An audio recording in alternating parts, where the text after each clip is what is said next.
Ni hao, halo semuanya, kembali lagi dengan Nubarta. Nonton bareng kita.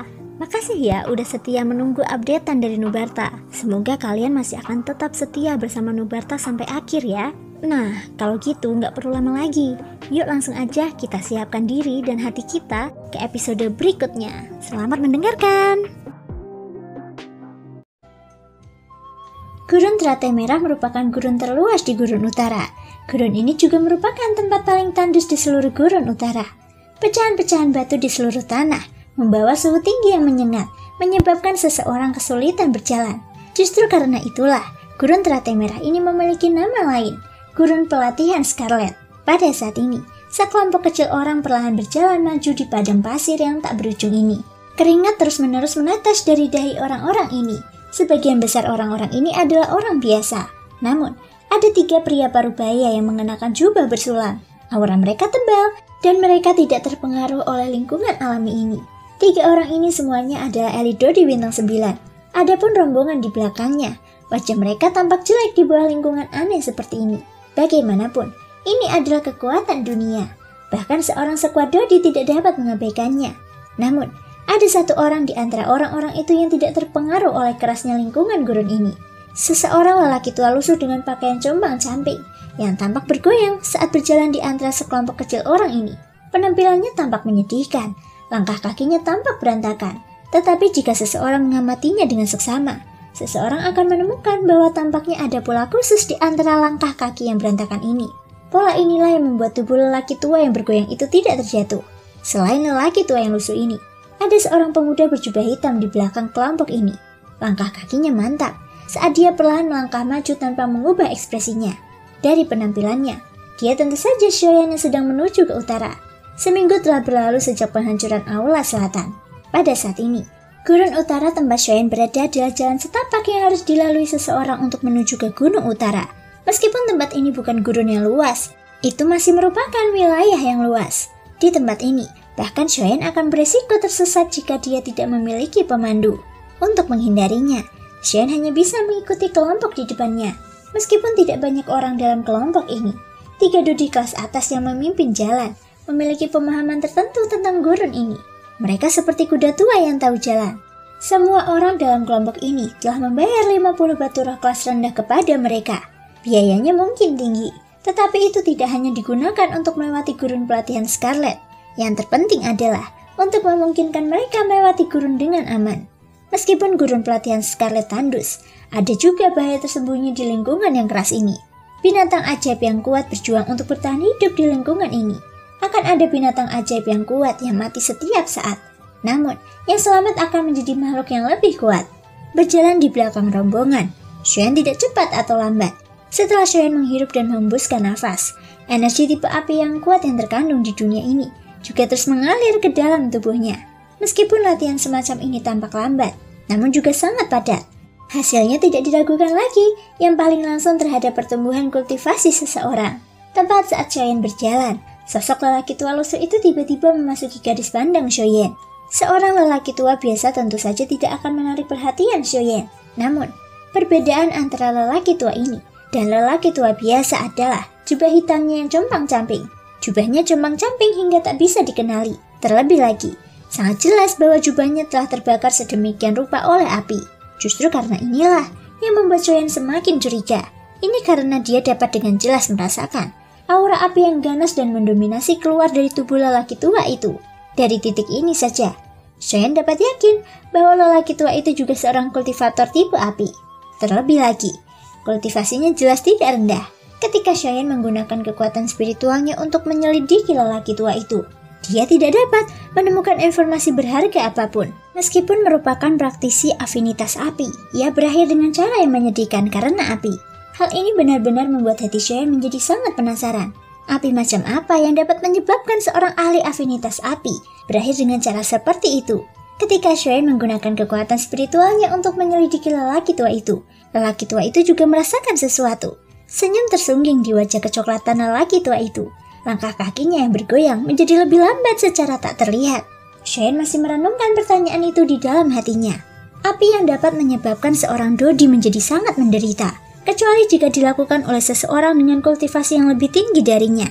Kemungkinan hanya ada satu jenis api di dunia ini yang dapat melakukannya. Mungkinkah itu api surgawi? Shoyan tiba-tiba teringat sesuatu di dalam hatinya. Tepat ketika dia mengangkat kepalanya untuk melihat, sesosok manusia tiba-tiba muncul di depannya dan menerkamnya. Tak lama kemudian, sosok itu jatuh di depan Shoyan di depan wajahnya yang terkejut. Pada saat yang sama, teriakan menyedihkan juga terdengar dan menarik perhatian semua orang di depannya. Ekspresi Shoyan langsung berubah. Dia melihat lelaki tua itu sudah meringkuk di tanah. Wajahnya dipenuhi dengan ekspresi kesakitan saat ia berteriak dengan sedih. Bocah kecil, kenapa kau menindas orang tua ini tanpa alasan? Kakiku sudah patah karenamu. Aku tidak bisa berjalan lagi. Begitu kata-kata ini diucapkan, orang-orang yang bergegas di depan mengerutkan kening satu demi satu. Mereka saling memandang. Akhirnya, tatapan mereka tertuju pada 3 dodi kelas atas. Karena mereka bertiga telah menerima batulah dari orang-orang ini, mereka tentu harus memastikan bahwa mereka akan mengawal ketujuan mereka. Pada saat ini, tindakan orang tua yang ceroboh ini niscaya akan memperlambat kecepatan maju mereka. Selain itu, ada sejumlah besar binatang ajaib yang kuat di gurun pelatihan Scarlet ini. Begitu mereka diprovokasi oleh orang tua ini, itu akan menciptakan masalah yang lebih besar. Sakit sekali. Lelaki tua itu memeluk kaki kanannya dengan kedua tangan dan berguling-guling di tanah. Teriakan sedih yang agak serak dari mulutnya membuat orang merasa sangat kesal saat mendengarnya. Bahkan ada lebih banyak tatapan jijik di hadapan semua orang. Ketika pria parubaya berjubah bordir itu juga mengerutkan kening saat melihat lelaki tua lusuh yang meringkuk di tanah.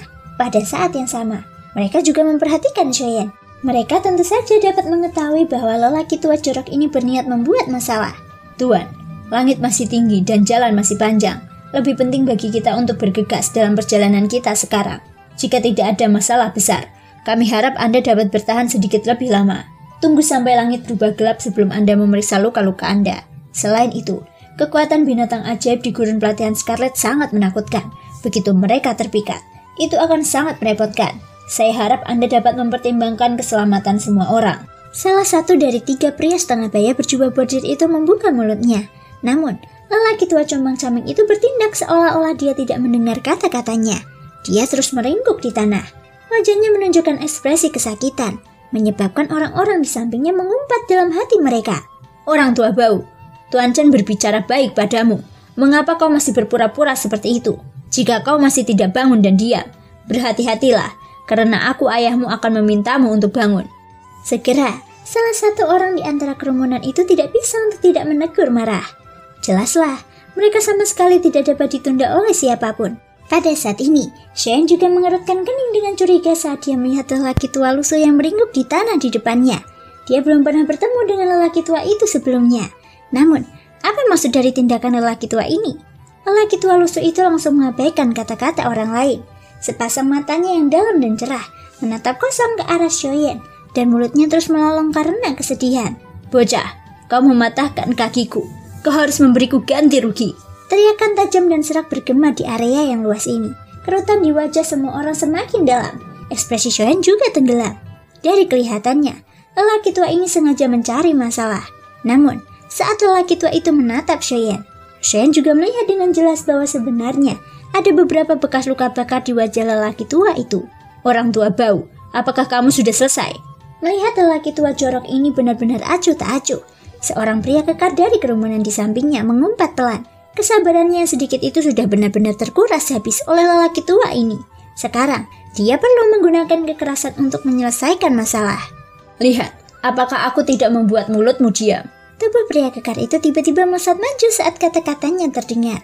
Doki dalam tubuhnya beredar dengan cepat. Dengan lambaian tangannya yang besar, tubuhnya sudah muncul di belakang lelaki tua lusuh itu. Namun, pada saat berikutnya, lelaki tua lusuh itu tanpa sengaja menoleh. Tatapan anehnya langsung menyebabkan tubuh pria kekar ini tidak dapat bergerak sedikit pun. Doki yang mengalir di dalam tubuhnya ke jalur Qi-nya juga tampak telah memadat dalam sekejap.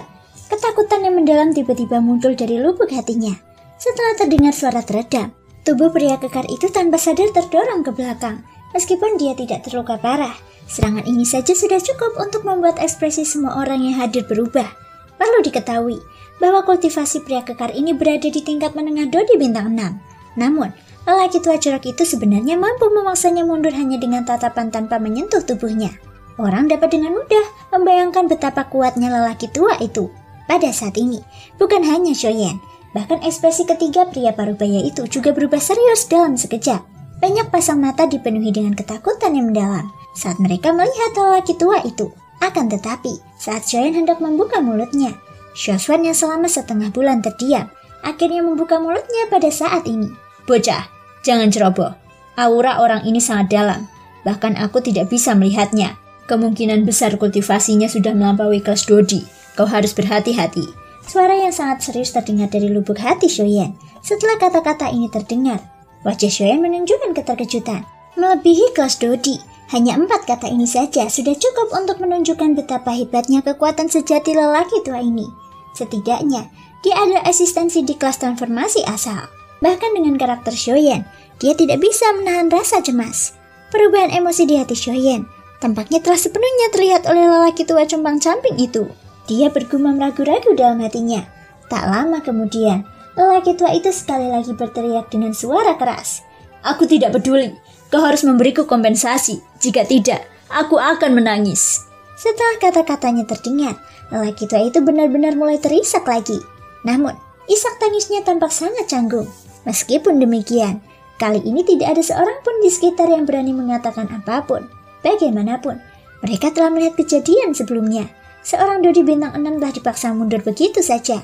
Jika mereka berani bersikap tidak peka dan menyerang ke depan, hasilnya akan sulit dikatakan. Pada saat ini, semua orang hanya bisa berharap Shoyan akan segera mengeluarkan sesuatu untuk menyelesaikan masalah ini. Jika tidak, akan sulit untuk membereskan situasi jika binatang ajaib yang kuat itu tertarik. Shoyan sedikit mengernyit ketika mendengar kata-kata tak tahu malu dari lelaki tua itu. Sungguh sulit membayangkan bahwa orang ini benar-benar seorang ahli transformasi asal. Karakter seperti itu sama sekali berbeda dari apa yang dibayangkan Shoyan. Tetua, junior ini tidak sengaja menyinggungmu dalam masalahnya sebelumnya. Jika aku telah menyinggungmu, junior ini akan meminta maaf padamu. Meskipun hatinya tidak rela, Shoyan tidak punya pilihan selain berkata dengan hormat saat berhadapan dengan seorang ahli transformasi asal. Kau masih punya hati nurani. Kau masih tahu untuk meminta maaf setelah menindas orang tua ini. Karena sudah sampai pada titik ini, aku tidak akan mempersulitmu. Aku akan mengurangi setengah ganti rugi. 4 pil obat tingkat 4, dan masalah ini akan selesai. Senyum puas langsung muncul di wajah lelaki tua lusuh itu ketika melihat Shoyan membungkuk dan menyapanya. Dia dengan cepat bangkit dari tanah. Tampak seolah-olah tidak terjadi apa-apa. Namun, kata-kata yang diucapkannya mengejutkan. 4 pil obat tingkat 4? Orang tua ini terlalu berhati hitam. Ekspresi semua orang di sekitar langsung berubah setelah mendengar permintaan lelaki tua lusuh itu. Bahkan mereka merasa bahwa permintaan lelaki tua ini tidak adil. Ketiga Dodi bintang 9 itu saling bertukar pandang. Meskipun mata mereka juga mengandung keterkejutan yang tidak dapat ditekan. Mereka akhirnya menjadi diam. Orang lain mungkin tidak tahu. Tetapi mereka bertiga jelas mengerti bahwa lelaki tua yang tidak tahu malu ini sebenarnya ada seorang ahli transformasi asal. Bukan tugas mereka untuk mengomentari masalah seorang ahli transformasi asal. Bagaimanapun, pasti ada beberapa orang eksentrik di level itu yang tidak bisa menoleransi kritik orang lain. Adapun Shoyan, setelah melihat senyum di wajah lelaki tua itu, ketakutan di hatinya berubah menjadi keraguan. Meskipun tindakan lelaki tua ini sengaja membuat keadaan menjadi sulit, pada saat yang sama, tindakannya tampaknya mengandung pesona lain. Shoyan segera tersadar setelah pikiran ini terlintas di hatinya. Segera, dia mengeluarkan 4 pil obat tingkat 4 bermutu tinggi dari cincin penyimpanannya dan menyerahkannya. Jika dia bisa menggunakan 4 pil obat tingkat 4 untuk mendapatkan kesan baik dari seorang ahli transformasi asal, itu tidak diragukan lagi akan sepadan bagi Shoyan. Akan tetapi, saat Shoyan hendak menyerahkan pil obat di tangannya kepada lelaki tua compang-camping itu, lelaki tua itu tiba-tiba membuka mulutnya. Tunggu, nah, pil obat yang aku inginkan adalah pil pelebur api tingkat 4, pil pemburu api, pil transformasi api angin tenang, dan pil embryonic pionix. Selain keempat pil obat ini, aku tidak menginginkan yang lain. Jangan bilang kau tidak bisa mengeluarkannya. Semua orang di sekitar langsung mengernyit ketika mendengar perkataan lelaki tua itu. Mereka belum pernah mendengar pil obat yang langka seperti itu. Bahkan 3 Dodi bintang 9 juga mengerutkan keningnya. Selain itu, ada 2 dari 4 pil obat ini. Mereka juga belum pernah mendengar pil lainnya. Apalagi khasiat pil obat ini. Mendengar perkataan lelaki tua ceroboh itu, bahkan Shoyan pun mengernyitkan alisnya. Sebagai seorang alkemis, tentu saja dia sangat akrab dengan keempat pil obat ini. Keempat pil obat ini semuanya adalah pil obat tingkat 4. Selain itu, Tanpa kecuali, semuanya digunakan untuk menyatukan api. Dalam kebanyakan kasus, pil obat ini digunakan oleh para alkemis untuk meningkatkan tingkat penyatuan antara tubuh dan api mereka, yang selanjutnya meningkatkan kemampuan mereka untuk mengendalikan api. Oleh karena itu, pil obat ini sangat langka di dunia luar. Wajar saja jika orang lain tidak mengetahuinya. Hal yang membuat Xuan semakin penasaran adalah mengapa lelaki tua ini memilih keempat jenis pil obat ini. Dengan kultivasinya, seharusnya mustahil baginya untuk menggunakan pil obat ini, kecuali dia ingin menggunakannya untuk mengendalikan semacam api yang sangat menakutkan. Misalnya, api surgawi. Memikirkan hal ini, hati Xuan tiba-tiba bergetar. Bocah, kau punya atau tidak? Kalau tidak, orang tua ini akan marah besar. Lelaki tua lusuh itu membuka mulutnya dengan tidak sabar. Segera setelah itu, Xuan tidak berani menunda saat ia dengan cepat mengobrak abrik cincin penyimpanannya. Dengan sangat cepat, 2 pil obat warna merah tua dan 1 pil obat warna hijau biru muncul di telapak tangan Xuan. Ketiga pil obat ini adalah pil pelebur api, pil pemburu api, dan pil transformasi api angin tenang yang diminta oleh lelaki tua compang camping itu. Sedangkan untuk pil embrio pionix, karena bahan-bahannya yang istimewa, bahkan Xuan tidak dapat mengeluarkannya dari koleksinya. Ketiga pil obat ini adalah sesuatu yang diperoleh Xuan melalui beberapa pertemuan yang beruntung. Awalnya, dia ingin menggunakannya untuk membantunya menelan api di lain waktu. Namun dari kelihatannya sekarang, dia tidak memiliki kesempatan itu. Panatua, 4 jenis pil obat yang kau butuhkan sangat langka. Junior ini hanya mampu mengeluarkan 3 di antaranya. Karena itu, aku harap tetua dapat mengerti. Xuan menangkupkan kedua tangannya dan menyerahkan 3 pil obat di tangannya kepada lelaki tua itu. Meskipun lelaki tua itu sedikit mengernyit, dia tetap menerima pil obat itu tanpa basa-basi. Baru kemudian, orang-orang di sekitarnya menghela nafas lega. Jika insiden ini dapat diselesaikan lebih awal, niscaya hati mereka akan menjadi lebih tenang. Hei, bocah nakal, aku akan menerima pil obatnya. Namun, kau harus ingat bahwa kau masih berutang 1 padaku. Setelah menyimpan pil obat, lelaki tua lusuh itu segera tertawa aneh. Tatapannya menatap Xuan dengan licik. Jari-jari kakinya menekan tanah dengan lembut dan tubuhnya terangkat ke udara. Matanya menyapu orang-orang di sekitarnya dengan senyum dingin. Segera, dia berubah menjadi cahaya yang menyala-nyala dan menghilang dari tempat ini dalam sekejap mata. Nah, kita akan bertemu lagi. Suara tua itu terus bergema di padang pasir yang panas membara ini. Sosok lelaki tua jorok itu telah menghilang. Hanya beberapa saat kemudian, semua orang perlahan pulih dari tekanan luar biasa dari sebelumnya. Saraf tegang semua orang tiba-tiba mengendur saat ini. Keringat dingin berjatuhan. Tubuh semua orang yang awalnya lelah menjadi sedikit lebih lemah saat ini. Cahaya matahari yang panas tanpa ampun menyebar dan mendarat di kulit merah cerah semua orang. Keringat dengan cepat menguap dan menghilang. Terima kasih semua sudah mau mendengarkan dari awal sampai akhir. Sampai jumpa di episode berikutnya.